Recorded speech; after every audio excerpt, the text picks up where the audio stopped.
1,5 ming dona sotilgan Milano kravati.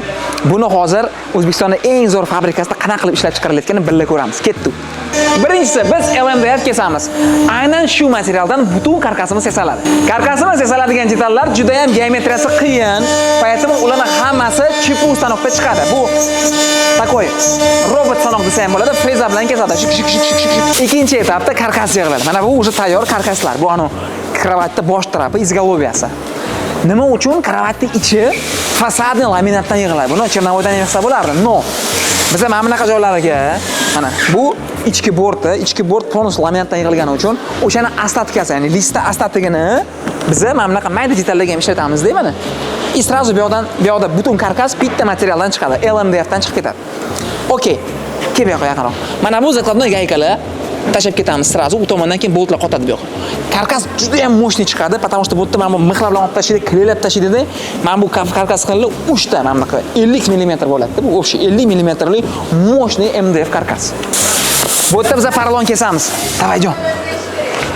Qara nechta xili bor, har bittasini o'zini konkretniy funksiyasi bor. Masalan, mana bundan hozir kravat izgoloviyasini kesishyapti, shu figuralarni. Ketdik. Tayyor detallarni keyin izgoloviyaga chiroyli tekis qilib yopishtirib qo'yamiz. Matoni yoyib olib, kerakli detallarni bichib, bu tomonga o'tamiz, tikamiz. Обязательно lipuchkalar tikamiz, чтобы chexolga yechiladigan bo'lishi uchun и обивga jo'natib yuboramiz. Tayyor chexol olib, borib hozir kiydiramiz. Kiydirishdan oldin tekis mana bunaqa lipuchkalarni qotirib qo'yamiz. Matolarni obivga qilib olganimizdan keyin bular finalniy zo'rlikka ketadi. Konstruksiyani maksimal mustahkam qilishga harakat qildik. Sinmasligi uchun har bitta bir-biriga ulanayotgan detallarni bolt gaykasi naskvoch o'tgan. Ya'ni mana bunday naskvoch o'tib, bu yoqdan gayka, bu yoqdan bolt qotirib qo'yamiz. Mana kravatimiz ham tayyor bo'lib qoldi. Hoppa, ichida 8 ta chimadan sig'adigan 300 mm lik proyom bor. Hammasini qo'yib tashlaysizlar, maza qilib ishlasizlar. Karkasi esa juda mustahkam. Bemalol ustida yurib, sakrab qimirlatsa bo'ladi. Hech sinib-pinib ketmaydi, temirdan yasalgan. Ichlarida mana bunaqa furnitura bor. Takoy. Juda o'zimga yoqadigan yangi tizimda yaratganmiz buni. Shunday qo'yib qo'yiladi-da.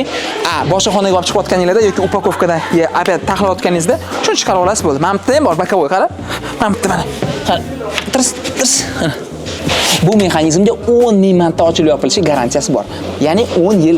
Agar kravatillarning rangi joniligiga tegirsa yoki prosta qatidir lat yeb qolsa, bemalol bizga telefon qilib yangi chexol zakaz qilsa bo'ladi. Примерно yarim soatda yangilab almashtirib ketamiz. Agar sizlarga bunaqa kravat o'zingizlarga yoki olib sotishga kerak bo'lsa, telefon qilinglar yoki yozinglar. Biz 24/7 aloqadamiz. O'zbekistonning Luboy shahariga va yon davlatlarga, Qirg'iziston, Tojikiston, Qozog'istonlarga bemalol yetkazib beramiz.